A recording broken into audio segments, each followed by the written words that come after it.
Assalamualaikum warahmatullahi wabarakatuh. Kami dari kelompok 1 akan mewawancarai seputar proses pembuatan genteng layur hingga proses pengiriman atau distribusi ke seluruh kota atau daerah di Indonesia. Bersama Mas Sefani selaku pembuat atau pengrajin genteng layur ini.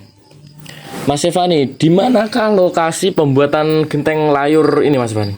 Kalau lokasinya itu di Dusun Layur, Desa Sukorejo, Kecamatan Gandusari, Kabupaten Trenggalek. Berapa jarak industri dengan bahan baku yang Mas Sefani ambil untuk pembuatan genteng ini, Mas Sefani? Kalau di Gandusari dan Karangan itu 5-7 kilo, Mas. Tapi kalau yang berada di Tugu 20-25 kilo dari sini. Mengapa mengambil bahan baku dari daerah tersebut? Mas, kalau saya tuh ngambil dari sana itu banyak, tanahnya tuh bagus, di genteng itu tidak mudah pecah, dan hasilnya itu kenting, warnanya itu juga bagus dan halus teksturnya. Mengapa di daerah Gandusari banyak dijumpai industri genteng ini, Mas Sefani?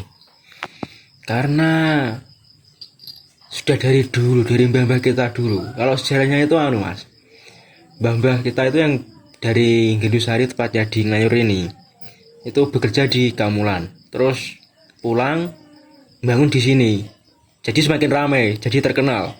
Membangun pabrik genteng. Ya. Di mana saja produk genteng ini didistribusikan? Kalau di tempat saya itu luar Trenggalek, Mas, kayak di Jawa Tengah, Jawa Timur, Jawa Barat, Bali, bisa diimpor ke luar negeri ya, di Malaysia, Timor Leste, itu bisa. Tergantung yang pesan maksudnya. Oke. Pertanyaan selanjutnya akan dilanjutkan oleh teman saya. Baik, pertanyaan berikutnya, apa saja kendala yang dialami dalam distribusi pengiriman genteng ke kota-kota?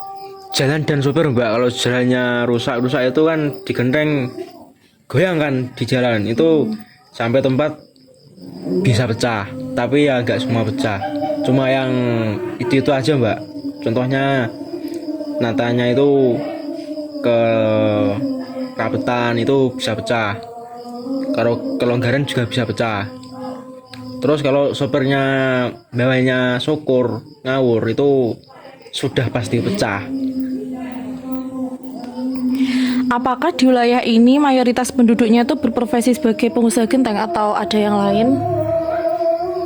Kalau orang-orang sudah berumur, kayak sudah punya anak, punya cucu itu ya, tapi kalau anak-anak muda itu luar kota, Mbak, rata-rata.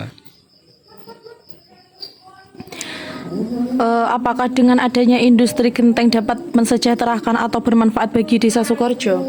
Tentu saja ya, karena desanya itu sama desa kabupaten itu sudah pasti terkenal, punya nama lah intinya. Terus untuk masyarakat sendiri kan, kalau sudah berumur kan cari kerjaan nggak susah, sudah ada sendiri. Tuh.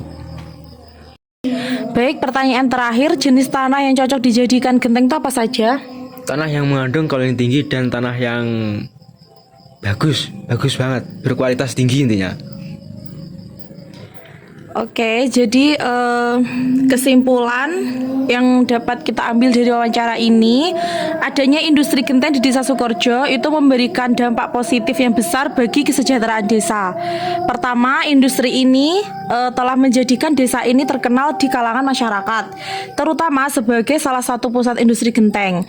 Kegiatan produksi genteng juga menciptakan lapangan pekerjaan bagi penduduk setempat yang menjadi pilar penting dalam pembangunan ekonomi dan sosial masyarakat setempat.